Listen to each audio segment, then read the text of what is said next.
America is back. America is back. Diplomacy is back. U.S. President Joe Biden announces in his first foreign policy speech, America will once again take a leadership role on the world stage. Hello, I'm Anand Naidu, and this is The Heat.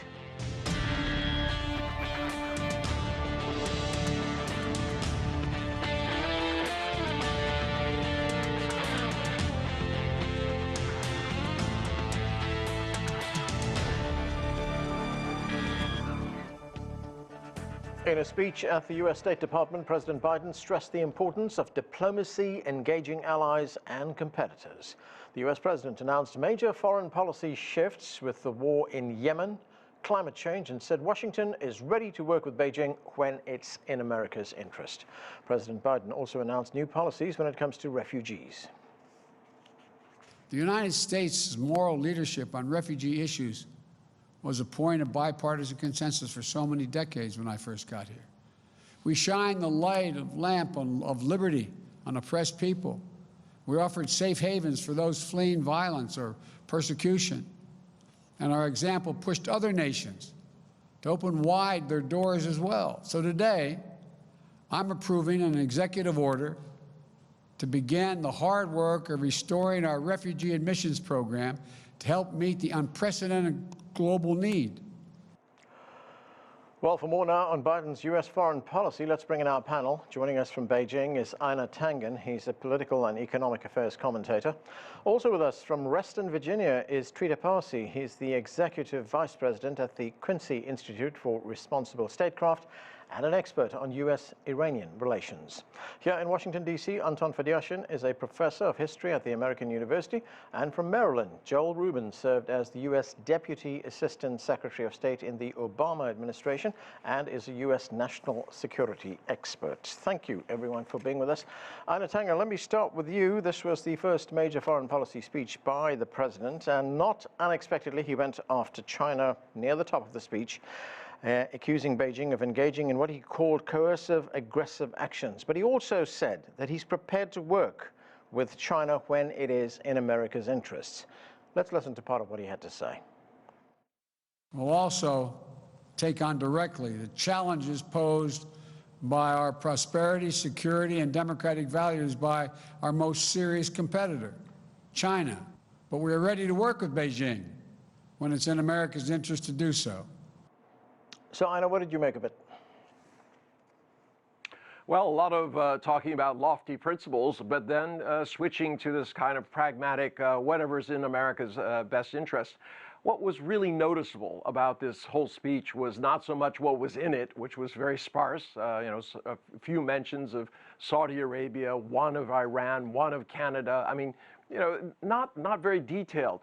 But no, nothing about Afghanistan, nothing about Venezuela, many other hotspots out there, how this is going to do. So although there were some particulars and he was trying to bolster, the department itself, there was no vision that was really laid out. It was kind of a hodgepodge of things that he's addressing that are leftovers from the Trump administration. So I don't know that we're any wiser today, other than a few of these instances in what's happening in Yemen and troops remaining in Germany, than we were yesterday. And Einar, just on China policy, did you hear anything that was vastly different from what we'd heard before from the previous Trump administration? That was the surprising part. I mean, really, there's no difference. I mean, Donald Trump would get up there and say, oh, yeah, China's evil, but we'll work with them when it's in our interest. I'll make a great deal, this type of thing. Now, you didn't have that kind of used car salesman talk by Joe Biden, but he made it sound as if, all that America needs is to be unfettered. He didn't really go into the underlying problems within the U.S., the differences in where the economies are. There was really no nuance or touch or even attempt to take a sophisticated view of this and give a vision of how America could really come back, other than saying that if everything's fair, we'll do great. Trita Parsi, perhaps one of the more significant announcements on Thursday from President Biden was on U.S. policy on Yemen, although I should caution that we don't have the details, but this is part of what he had to say. We're also stepping up our diplomacy to end the war in Yemen, a war which has created a humanitarian and strategic catastrophe. I've asked my Middle East team to ensure our support for the United Nations-led initiative to impose a ceasefire, open humanitarian challenge, and restore long-dormant peace talks. This war has to end. And to underscore our commitment, we are ending all American support for offensive operations in the war in Yemen, including relevant arms sales. So, Trita, how significant is this? Because it did seem a little bit confusing. He would halt arms sales, but at the same time, the president also said in that speech that he recognizes that Saudi Arabia has a problem with Iran and he has to look after Saudi Arabia's interests. What does it mean? Well, it is quite significant. Ending this war is not a small thing. I think it's also important that it wasn't just a reference to the U.S.'s role in the war, but also an investment in the diplomatic process that is necessary to make sure that all of the warring parties in Yemen move towards a political settlement. That's quite critical. I mean, for the last couple of years, we have had nothing of that. Instead, it's just been arms sales and a complete neglect of any of that diplomacy. At the same time, some questions remain. Who defines what is offensive and defensive? Are we going to go with the Saudi definition of that? At the end of the day, the Saudis will argue that everything they're doing is defensive. I'm pretty confident that is not the definition the Biden administration is going to use, but it's not clear exactly what definition they will use. So there's some question marks that remain, but I wouldn't belittle this in any way, shape, or form. This is a critical first step. It will be a problem if it ends up being the only step, but as a first step, I think it's a good step in the right direction. And one other point on those arms sales, Trita, I mean, would these be new arms sales? What about orders that have already been placed by Saudi Arabia? Some of those orders are already on pause and have been said that they're going to be reviewed. I think it is fair to suspect that some of them will be stopped because the wording that the president used in his speech was that it would be relevant arms sales to offensive operations. So I'm pretty confident that at least some of them will be stopped altogether. I think it's important to push further, and I know a lot of different lawmakers and others are going to push to completely end it.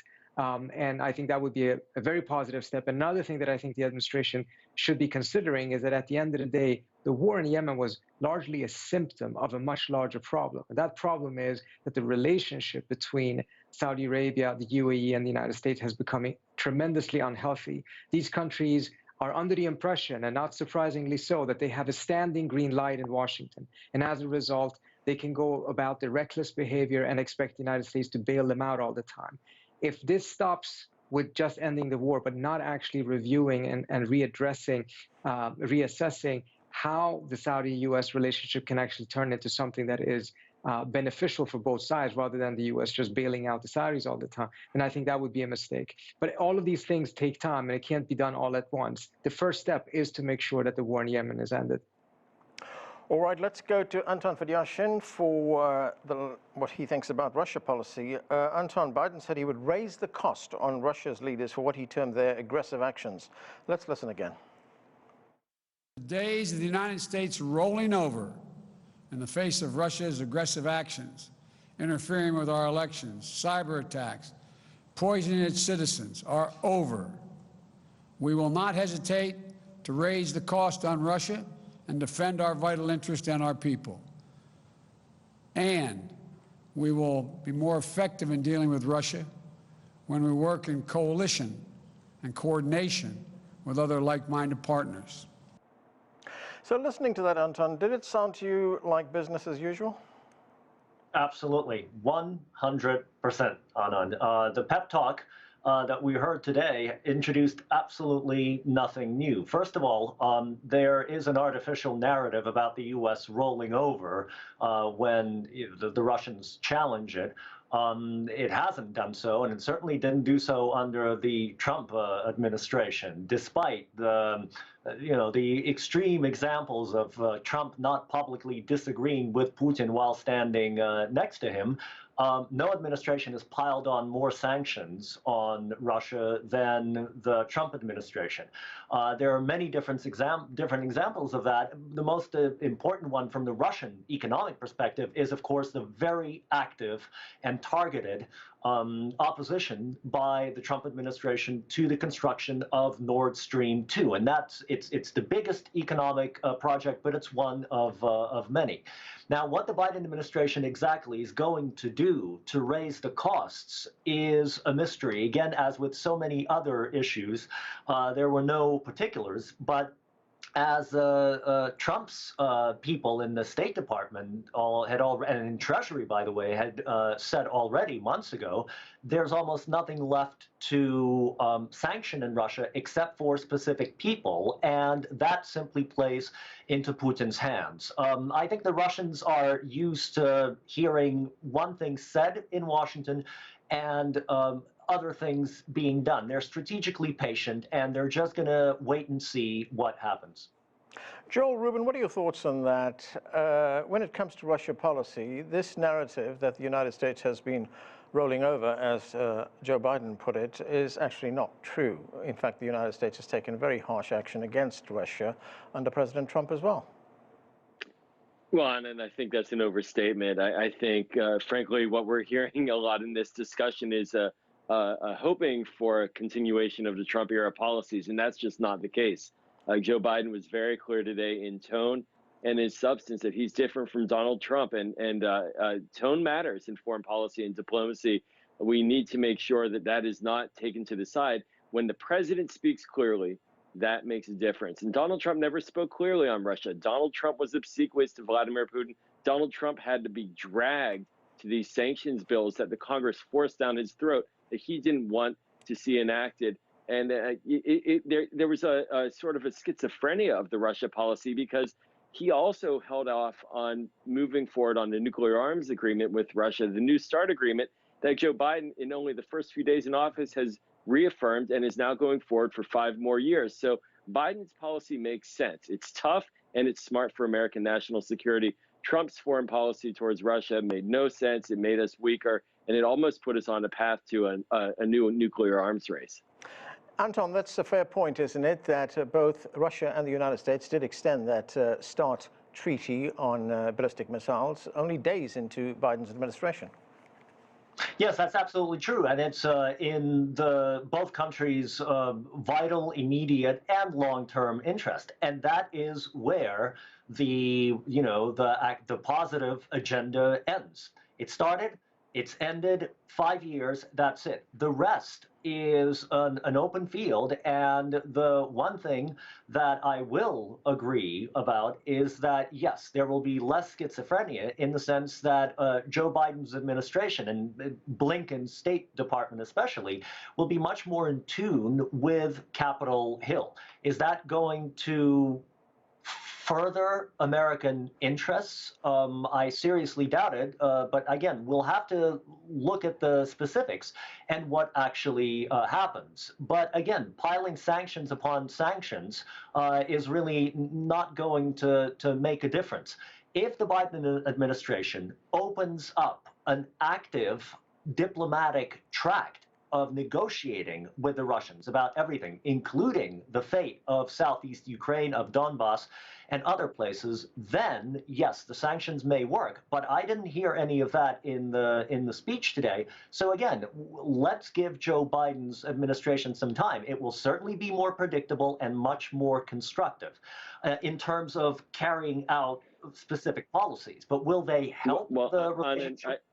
There's more to this than just this. We've already seen President Biden call Angela Merkel. He is strengthening our alliances with Europe, which Donald Trump tried piece by piece to take apart in support of Russian objectives. So there's a lot more going on here behind the scenes. And I don't think Russia policy is dictated by Capitol Hill. I think Capitol Hill, for the last several years, was very frustrated by Donald Trump's inability to have a Russia policy that advanced American interests. Okay. Trita Parsi, Ina Tangen mentioned at the beginning of the show that what was perhaps also significant in this address on Thursday was what Joe Biden left out of his address. And in fact, you pointed that out in a tweet today as well. Biden did not mention the 2 crises, foreign policy crises, which have preoccupied the United States for decades. And that's, of course, Iraq and Afghanistan, or the conflict between the Israelis and the Palestinians.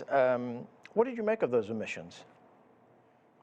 Well, I think the biggest omission in the sense of this being a speech that would set out a new vision, and there had been signals sent that this would be also coming out together with an executive order on how to end the endless wars. That makes the Afghanistan piece of this the biggest point of silence. And right now, there's a lot of nervousness to see whether the Biden administration is going to go forward with the agreement in Doha and the timetable, which means that it will be a full withdrawal of U.S. forces by 1st of May, or if there's going to be a change in that. But that is a very complex issue, and to a certain extent, it might not have been so bad that not much was said about it, because in that one, the details are absolutely crucial. And if there's not going to be the time and the space to be able to go into it in detail, perhaps it wasn't a bad thing. I don't think the omission of that in any way, shape, or form would be a signal that the Biden administration is not focusing on Afghanistan, which would be the real problem if we were looking at the speech as an indication of what the priorities are. The other issue that was not mentioned is the JCPOA. And again, I don't think there's any doubt whatsoever that the administration is focusing on that, but they may not have had anything new to say at this point. Joel Rubin, I know you've done a lot of work on the Israeli-Palestinian conflict. What would the Biden administration bring to this that is new? I mean, we already know, for instance, that he's retaining some of the Trump-era policies. For instance, the U.S. embassy will remain in Jerusalem and would not be moved back to Tel Aviv. And he's also said that the two-state solution remains the only way forward. But is there anything else that he brings to it? Well, it's a new reality, clearly, where we've had a normalization between Israel and several Arab states. And so I think what we're going to see is the Biden team trying to leverage that and get more pressure going on both the Palestinians and the Israelis to get back to the table. But it's very important, and here's the key thing, which is that Joe Biden has already restored aid to the Palestinians. He's going to reopen the mission here in Washington. These are critical steps that the Trump administration did in reverse, where they essentially pushed the Palestinians away and out the door and not even near the negotiating table. So getting this straight, that's key first step. And then second is trying to find a way to look at this this issue from a multilateral perspective, I think is very much where Biden's head is and his team is. But make no mistake, they're going to focus on this because they recognize that a peace agreement between the Israelis and the Palestinians is crucial to long-term stability in the region for the United States as well, and certainly for the Israelis and the Palestinians. Anna Tangan, very early in his address, President Biden talked about the military takeover in Myanmar, which he and his administration calls Burma.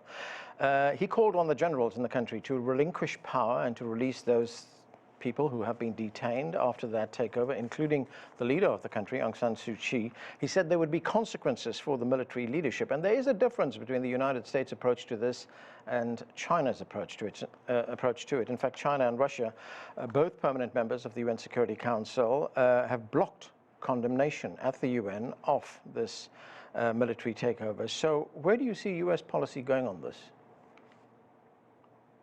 Well, not very far or very deep. The problem is that sanctions by the U.S. are not particularly meaningful. They can go after individuals in the government, mostly in the military, I would imagine. But these are largely symbolic. U.S. involvement in what they call Burma, which is an interesting faux pas, given that this is a State Department, and they know very well that the name of the country was changed to Myanmar. So it's just not clear that there was anything new there. And this is kind of emblematic of what was said there. There is no fresh vision. People were expecting some sort of direction. He's speaking to the State Department. Yes, it's fine to give them the pep talk, as my colleague said, but you also have to lay out what the real priorities are. There is nothing about the trade piece. Where was denuclearization? North Korea? I mean, these things were kind of glossed over. Ukraine, as pointed out, was not mentioned. So, at this point, just going to the hot spot of the week, Myanmar, and saying something comforting to people is not really making a big difference. And that's what the big takeaway, I think, at the end of the speech is going to be. Anton, how would this speech have been looked at by those sitting in the Kremlin? Well, look, the folks in the Ministry of Foreign Affairs, I'm sure, are parsing it because that's their job. But Putin and the people who advise him, the people who are closest to him, know Biden and don't like him particularly. They have nothing, they don't want to work against him, but they just know exactly what to expect and they know where all the disagreements lie. What I think they're happy about is that everything's going to start being predictable in Washington, and there won't be this sort of diplomatic standoff, to put it optimistically, or war, to put it pessimistically, between White House impulses and things on Capitol Hill, because things will start working a little bit more smoothly. But I don't think that they expect any changes. I think that they expect that the Germans, for example, again, this is the biggest geo-economic issue for the Russians right now, completing the Nord Stream pipeline 2. I think they expect that the Germans will say what they think the Americans want to hear, and then they're going to carry on with the pipeline because it makes economic sense for Germany, and that's why it has been resisting pressure from the United States so far. But there will be agreement between the Western Europeans and the Americans on Ukraine. For example, nothing will change as far as Moscow is concerned. Anton, when you say they don't like him, that is Joe Biden, I mean, doesn't the leadership in the Kremlin, in Russia, see this as some kind of an opportunity to perhaps change the nature of this relationship? I think they see it as an opportunity to begin a constructive dialogue, but the dislike comes from the famous or infamous, depending on which side you're looking at it, meeting between Biden and Putin when he was still prime minister, in which Biden, gently suggested that he should not run again for president amidst the Libyan crisis, when Putin was really seriously considering coming back. So look, there's no bad blood lost here, but the Russians they're ready to constructively work as long as one important condition is met. And they've said this over and over again, that their vital national economic and security interests are taken seriously by their partners. They're ready to compromise, but only when they're met as equals. And that's what the Chinese have done much better than the Americans over the past decade and a half. Joel, another significant change from the previous administration's policy is that on refugees. Joe Biden said today that he will reverse what he called the Muslim ban, sign an executive order approving the refugee admissions program. In fact, he's going to increase that cap to 125,000 refugees in the first calendar year who will be allowed into the United States. And, we know how important the immigration issue is in this country, what a hot button issue it is. So how important are these changes? And did he go out on a bit of a political limb here by saying that? Well, I'm glad you brought this up because the comprehensive view from the Biden administration is clear in being pro-immigration, pro-refugee.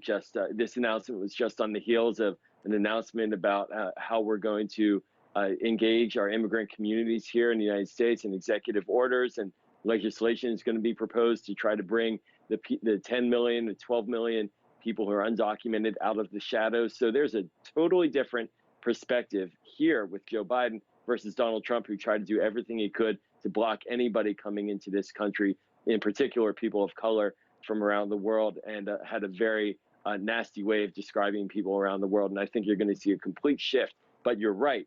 This is going to run into opposition from Republicans on Capitol Hill. That was in many ways the driver of the anti-immigrant policy, anti-refugee policy for years before Donald Trump showed up.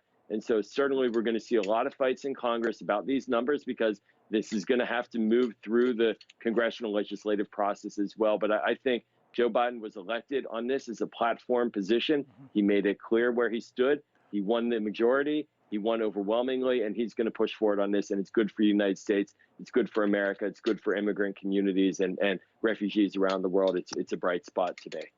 Ina Tangen, what did you hear in the president's speech today that accentuated the positive, perhaps areas where the United States could cooperate with a country like China on things like, well, we know about climate change, but other things, perhaps macroeconomics, the fight against terrorism, combating the pandemic? Well, that was the problem that I had with it. There wasn't enough of that. I mean, the fact is that in all his international efforts, other than, quote, trying to rally the allies around some sort of common themes, he's going to have to deal with China on climate change, on trade issues, terrorism, peacekeeping around the world, delivery of COVID vaccine, trying to work out some sort of economic package that has to invariably follow the health issues. So I just don't think there was enough of that, and that's where the vision, I think, was lost. How does the U.S. Go forward? It's identified, it says China's the competitor and Russia is against us, that type of thing. But how does he envision working together other than saying that I won't stand for this and I'm going to change things and there's a new day and things like that? It was just a revisionist, let's go nostalgia kind of idea that if we erase the last 4 years of Donald Trump, everything will, quote, return to normal. And that's just not the case. So I think there's an underlying reality that he knows and his department knows that they're going to have to cooperate, not just with their allies, but also with Russia and China. But they didn't address that. Trita Parsi, speaking of vision, did you see anything of a broader policy towards the Middle East, where the United States is going with its policy? I mean, there's multiple issues which they have to deal with in the Middle East. There's a tremendous amount of issues, and I think we should keep in mind that we're 2 weeks into the Biden presidency, and most of his time, I'm sure, has been spent on dealing with the many, many domestic crises that the Trump administration has left behind. So the fact that they even gave a speech trying to address some of these issues, trying to put forward some ideas at least of how they're going to go about these things is perhaps beyond what we should have expected, mindful of the depth of the problems that exist internally in the country that he had to first attend to. Right. But I think one thing that was quite interesting is that there was also going to be this audit of the U.S.'s force posture around the world. The U.S. has more than 800 military bases around the world, and we know that both on the left and the right in the United States, a push for a much more restrained foreign policy, one that is not dragging the U.S. into all of these different endless wars, has been a critical constituency issue, and more so over time. And the fact that that was also announced as part of this, I think, is interesting. We'll see what the result of that will be, but it is long overdue, and it is another one of the signs that there may be much more to this than what meets the eye. This was a relatively short speech, but I would not take the same type of pessimistic perspective that others may have. I think there was enough in it there to be hopeful that there could be much more positive things coming. Okay, and that's where we have to leave it. Thanks to all of you for being with us. That is it for this edition of The Heat. I'm Anand Naidu in Washington, D.C. Thanks for watching.